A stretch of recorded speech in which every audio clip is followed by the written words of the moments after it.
Good morning to you, good evening to me, and hello to this beautiful day.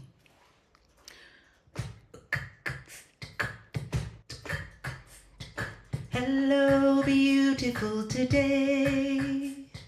Hello, beautiful now.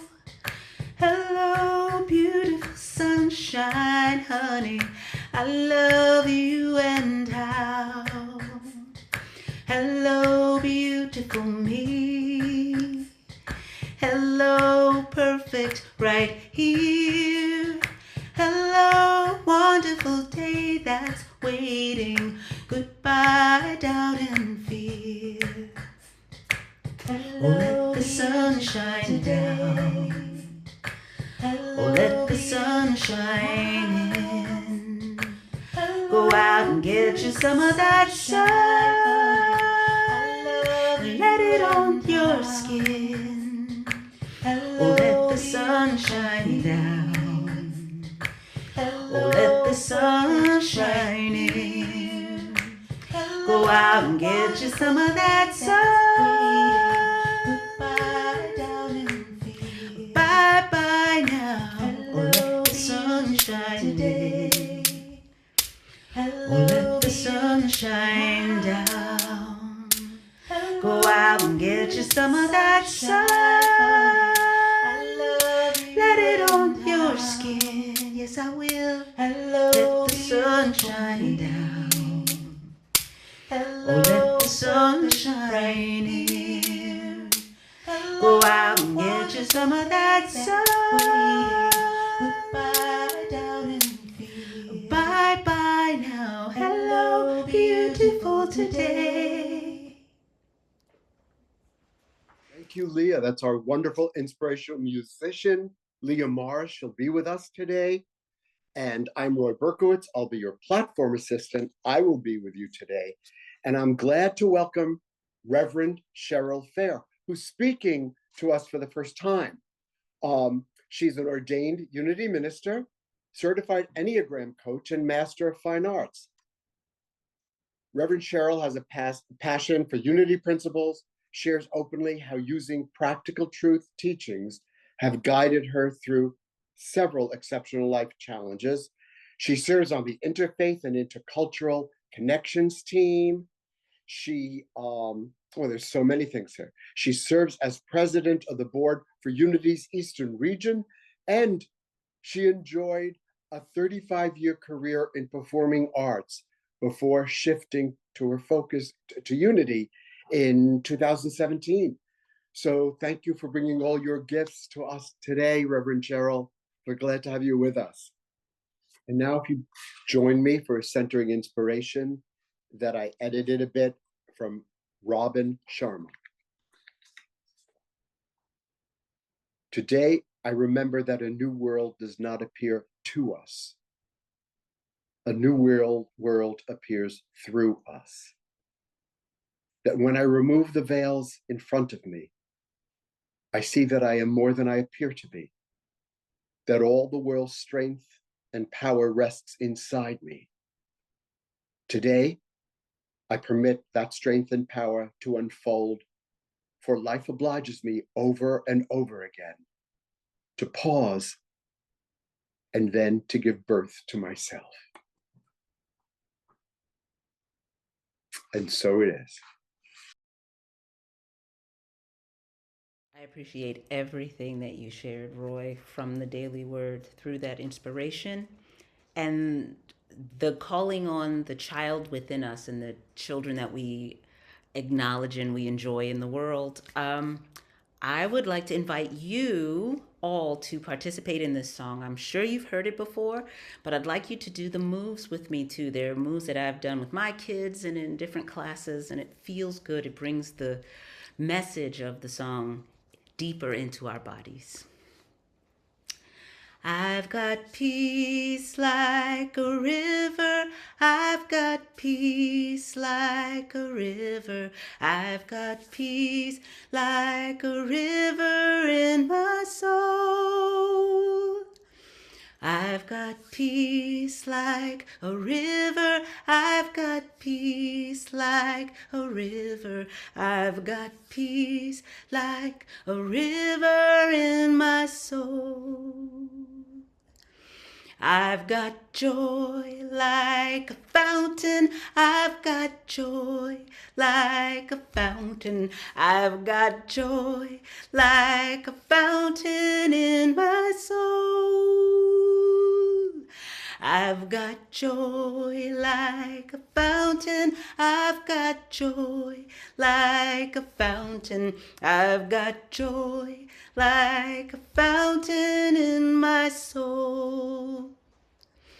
And I've got love like an ocean. I've got love like an ocean. I've got love like an ocean in my soul. I've got love like an ocean. I've got love like an ocean. I've got love like an ocean in my soul.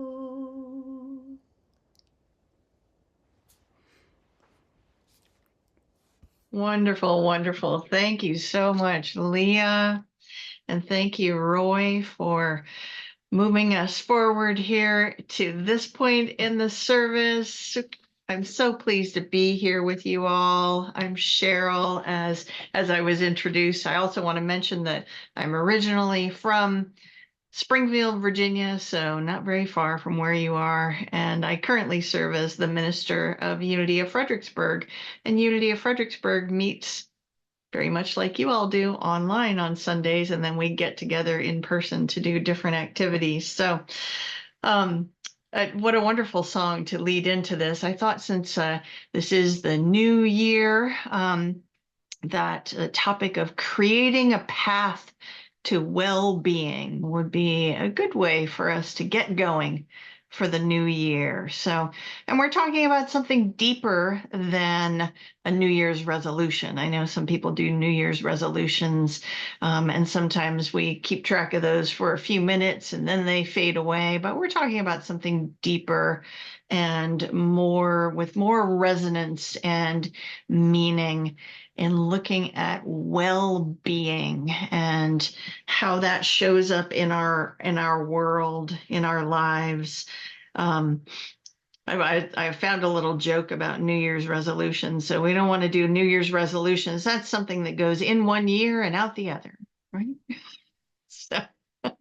So we want to start with looking at what is well-being. So I like to always kind of start with a definition or a good, search on the internet. What do we find about well-being? So here's something I found. Well-being is a complex combination of a person's physical, mental, emotional, and social health factors. So well-being is strongly linked to happiness and life satisfaction. In short, your well-being could be described as how you feel about yourself and your life. And there are lots of different aspects of well-being. So consider these, if you will. Of course, we know we have our physical well-being, right? In our body, how our body's doing. Our emotional well-being.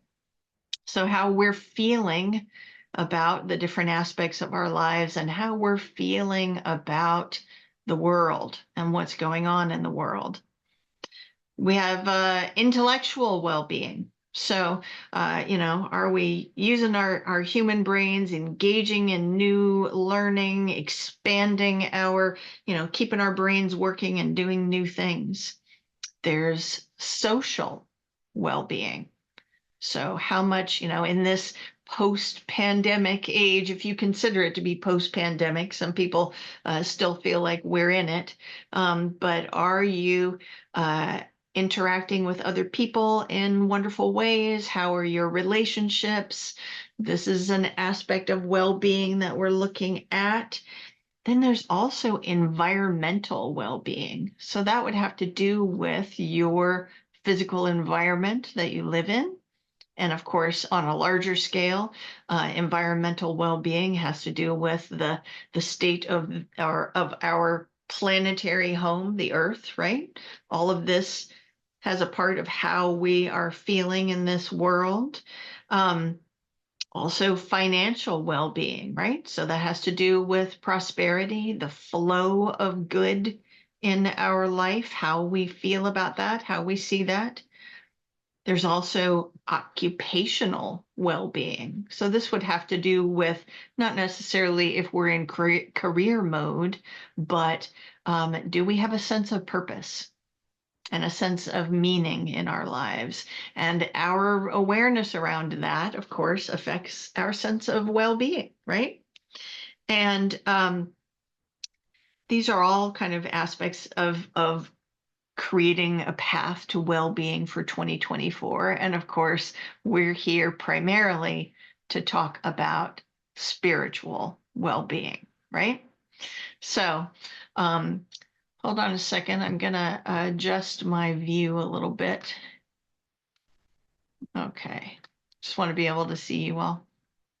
All right. So today we're talking about spiritual well-being and the elements of consciousness that we can work with enhancing and expanding so that we can improve our experience of well-being in our lives. So I'd like to propose 3 principles for us to look at this morning as the spiritual building blocks for well-being. So I'd like to look at oneness and goodness and life. So, sound like a good plan? That's what we're going to look at today. So let's look at oneness first. So in many unity centers, there's a statement that is shared sometimes.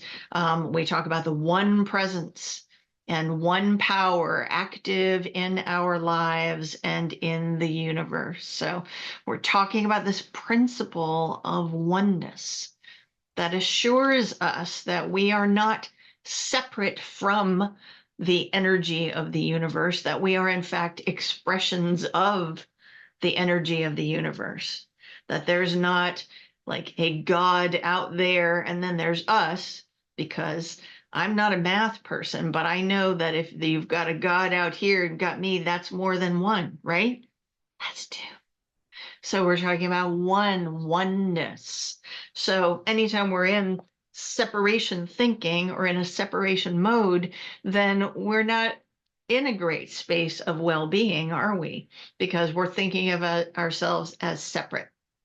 So I have a little something to read from you from the newest book from Reverend Linda Martella Whitsett. Don't know if you've seen this one yet. It just recently came out. It's called Discover Your Divinity. She's written this book with Deanne Weir Morency, who I don't know, but I'm learning about her as I read. So I'm going to read about oneness from this book. Here's what Reverend Linda Martella Whitsett has to say. Oneness means there is one and only one true power in all of life, whether you name it divine mind, spirit, God, consciousness, or the universe. Oneness, by its very nature, is indivisible. There is nothing that can be separate or outside of it. Oneness cannot be split or dual. It is whole, always. And if nothing is outside of oneness, you cannot be separate from oneness. All are one, even as the one may be experienced and understood in infinite ways. Infinite ways. So there's a little bit about oneness. Now, we know that in our human lives, the degree to which we are aware of that oneness will be reflected in our sense of well-being, right? So when I get lost in the challenges of my human life and I forget that I am one with the one, I'm not feeling a sense of well-being, am I? No, because I've forgotten. And we do forget, don't we? Because we get involved in the traffic or the illness or the conflict and we forget. So that's why we call it having a spiritual practice, right? Because we have to always practice coming back to orienting ourselves towards our divine nature, where I experience well-being without limitation. And I can remember that and be anchored in that even as I navigate all of the challenges of my life. I can do both. I can be both and, right? I can be in my human existence. I'm 100% human all the time. And I can be in my divine nature where I am 100% divine all the time. I can do both. We can do both. And I realize that my oneness is not diminished by these outer circumstances. Even when I'm having my worst day of the week, month, year, that sense of oneness and divinity is not diminished. All I have to do is pivot my attention and pay attention to it, because it's always there. It's always present. It's always whole. So the more I recognize that, and the more I'm open to recognizing that everyone else is an expression of oneness, the more I will experience well-being in my relationships with others, right? So that can be a challenge, because sometimes, I don't know if you've noticed, but other people just do things that are upsetting or wrong. Have you ever noticed that other people do that? So this principle of oneness is a reminder to us to look underneath, beyond that outer behavior that we might find disruptive or just flat out wrong, and to see deeper into things. So another quote I have for you today is from this book called See No Stranger by Valerie Kaur. I don't know if you're familiar with this book. The subtitle is A Memoir and Manifesto of Revolutionary Love. So let me read to you what Valerie Kaur has to say in See No Stranger. What has been an ancient spiritual truth is now increasingly verified by science. We are all indivisibly part of one another. We share a common ancestry with everyone and everything alive on Earth. The air we breathe contains atoms that have passed through the lungs of ancestors long dead. Our bodies are composed of the same elements created deep inside the furnaces of long dead stars. We can look upon the face of anyone or anything around us and say, as a moral declaration and a spiritual, cosmological, and biological fact, you are a part of me. So all of that helps to remind us this principle of oneness. And the more we can remind ourselves, the more we will enhance our own sense of well-being. All right, so that was oneness. The second principle I said I wanted to talk about today was goodness. So I refer back to the same statement that you might have heard in Unity Ministries. This is my first time through your service. I don't know if you all say, this statement. There is one presence and one power active in my life and in the universe, and then the rest of it in the ministry where I spent a long time in Richmond, Virginia, they would say, God the good, omnipotent. Now, in my ministry at Unity of Fredericksburg, we kind of take it out of identifying with some entity outside of us, and we say God, goodness, omnipotence. So here we are with this statement, sort of defining that which we call God as the one presence and one power. We're defining it as God, or whatever name that you use. And we're also defining this one presence and one power as goodness. So by goodness, we mean the benevolent energy of the universe that's just expressing all the time. We're calling it good, right? And there's a biblical foundation for that, for those of you who like the Bible, that we call it good, that the expression of the universe is good. Now, one of the reasons that that's something that we declare and claim in unity teachings is we want to be really clear that in unity, we're not spending our time talking about studying and giving energy to something that is the opposite of God or the opposite of good, right? So we're not here talking about evil or devil or Satan. We're not giving it energy and talking about what it's doing out there, right? We're talking about goodness. We're saying the energy of the universe is goodness in expression. Another way of saying that from one of the classic unity teachings is nothing and no one is against us. And of course, that's from Eye of the Storm. So, and we are challenged to remind ourselves of that when conflict shows up. When we see things that feel very threatening to us, we are reminded to turn ourselves toward this awareness of goodness. Here's a quote from Ernest Holmes in Science of Mind. We must instill into the mind the fundamental proposition that good is without bounds. We must get this concept rather than continuing to think there is a power of evil as opposed to the power of good. We experience good and evil because we perceive a presence of duality rather than unity. So, on a spiritual level, the more we can kind of anchor ourselves in oneness and goodness, the more we can experience well-being. But let's just pause here for a moment and recognize that in our human lives, we may encounter situations that do not appear to be good, correct? Has that ever happened to you? Like, this is not good. This doesn't feel good. That doesn't look good.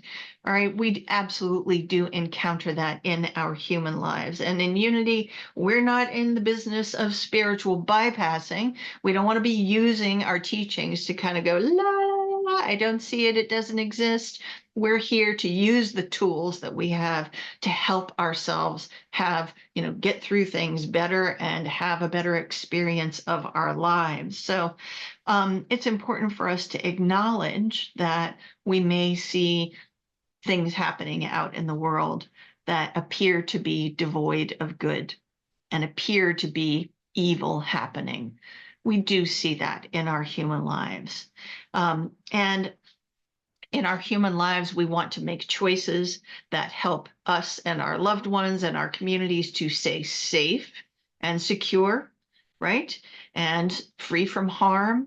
That's absolutely true for how we manage our human lives. And we also want to make sure that we're not leaning into judging what other people are doing. So one of the things I want to suggest as a way of helping us through those challenging moments when we see those other people doing things that just are not correct, that we consider take a step back in consciousness and consider that all of us are born into the world in a state of goodness and innocence. That's certainly a belief that we have in unity rather than that original sin. We talk about original blessing, right? And then when we observe someone doing something that appears to us to be wrong or hurtful, that we take a moment to kind of try to lean into compassion and kind of ask, I wonder what happened. I wonder what happened in their lives that they became fearful, that they became violent, and just take a moment in consciousness. I'm not saying we need to step in and have a conversation with someone who's violent, but I am saying that in consciousness, we can envision them in their goodness and hold the high watch for them. So rather than diving into look at that. That's, the worst thing I've ever seen. I can't believe someone would do something to another human being or an animal, or look at whatever. Rather than going down that rabbit hole, take a breath, step back. So basically, the short of what I'm saying is if you are not perceiving the goodness in what you are observing, then perhaps this is an opportunity for you to be the energy of goodness. So that doesn't mean, again, that you have to go and interact with something that is threatening. But what you can do in consciousness is be the good, be the energy of goodness, to claim goodness, to claim the innocence that is within every creature as they were born, and that perhaps if you're not seeing the good, you can be the good. Affirm that principle of goodness. So we're not saying that our lives are going to be all good. It's all good. Have you ever heard that one? It's all good. And sometimes you're just having a day where like, this is not good. This did not feel good. So we're not saying that your human life is going to be smooth sailing, but we are saying that by hanging your hat on this, anchoring yourself on this principle of goodness, you can claim that there is good present, even if your human eyes can't see it. You can claim that there is goodness expressing in whatever it is that's going on, or you can just hold the high watch of goodness, knowing that goodness is present. And the more that we do this, the more we improve our own sense of well-being. So I've been referring to this statement, that talks about God, goodness, omnipotence. So I just do want to touch base on that word omnipotence. So I'm not saying omnipotent because that's kind of an adjective that might describe some entity or something. I'm talking about omnipotence. So what this is us recognizing that this power of expressing oneness and goodness is our power. This is our power. When we say that, we recognize that this is our power to stand in our truth, no matter what's going on in our outer life. Again, affirming that there's not like a God and you, there's one. So here's a quote from Emily Cady in Lessons in Truth. God is not a being or a person having life, intelligence, love, and power. God is that invisible, intangible, but very real something we call life. God is perfect love and infinite power. God is the total of these, the total of all good, whether manifested or unexpressed. So that's what we can do in our consciousness, is that if we're not seeing it expressed in the stuff that we're observing, then we claim it anyway, even if we don't see it. All right. So we've talked about oneness. We've talked about goodness. The third one I have for you this morning is life, the power of life.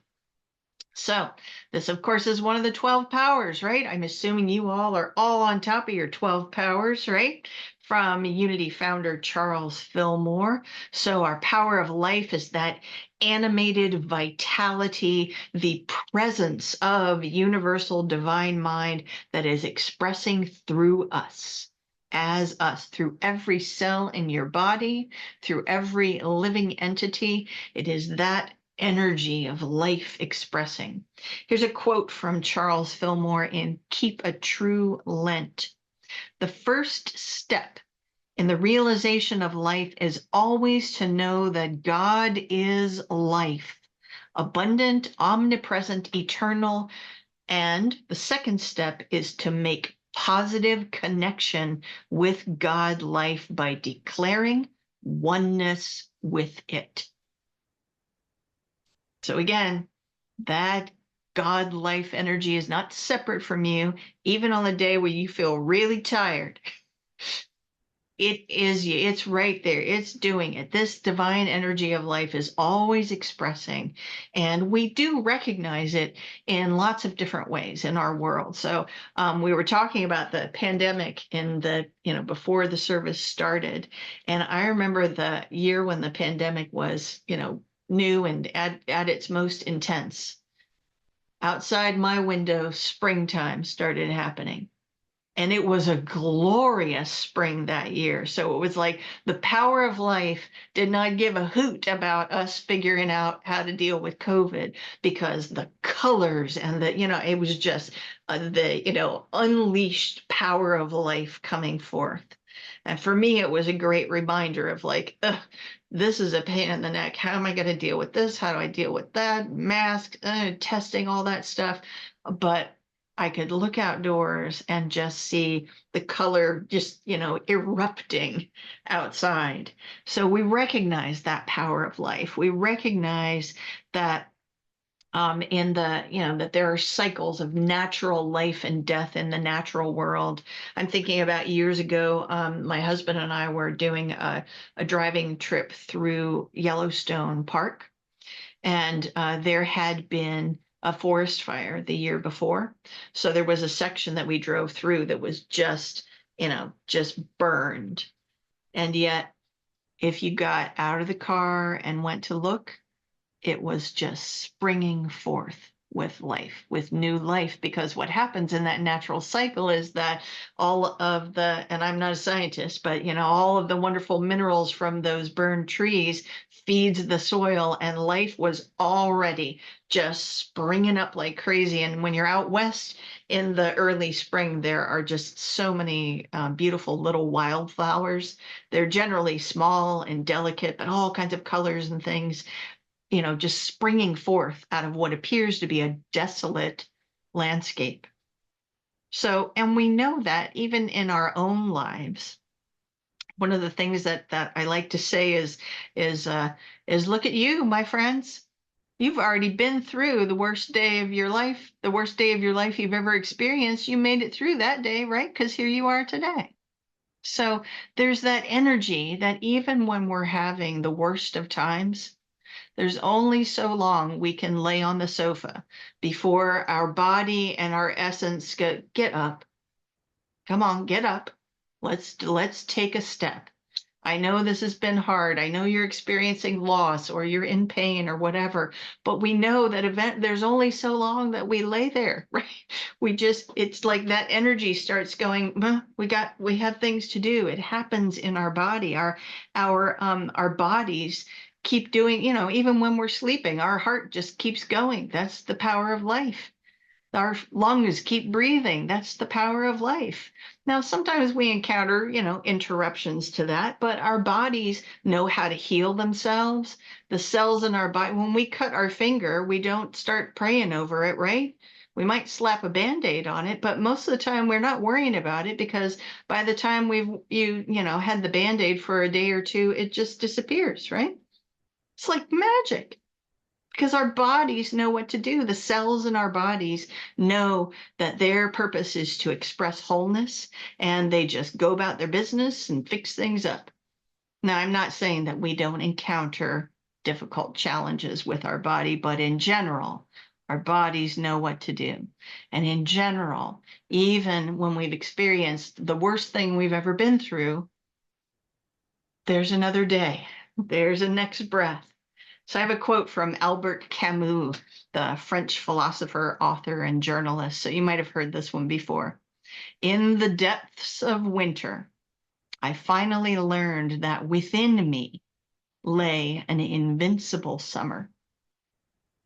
That's a good quote for today, because we've been doing the deep freeze, haven't we? I'm sure it's not as cold as it is further to the north, but we've been doing the winter. And yet when I looked at my little weather app, it's like, I think it's going to be close to 70 later this week. So what I'm saying is that this power of life, when we're affirming that in spirit, mind, heart, and body, we are enhancing our sense of well-being. So as I wind up my talk today, I just want to affirm once more these spiritual building blocks we're talking about: oneness, goodness, and life.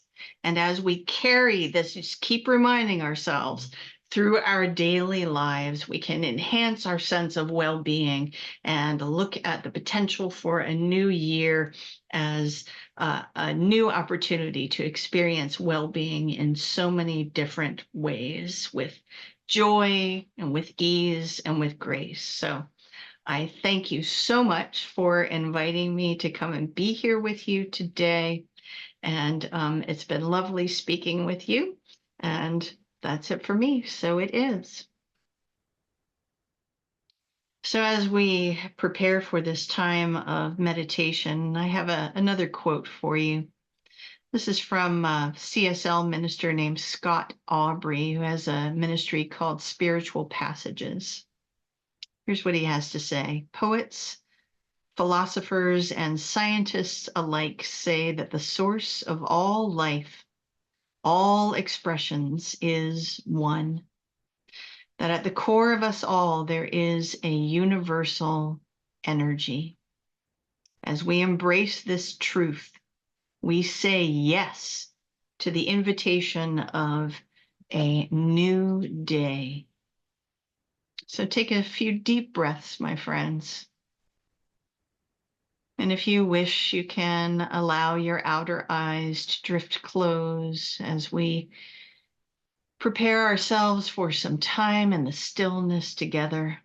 And I'd like to invite you to feel this essence of oneness and goodness and life expressing in you and through you in all of your interactions. Feel this energy of oneness and goodness expressing in your community. Feel this energy expressing through every cell in your body. Feel this energy expanding outward to encompass all of the nations of the world and the earth itself and all of its inhabitants. And let us sit in the stillness together, feeling this energy of oneness and goodness and life expressing right here, right now.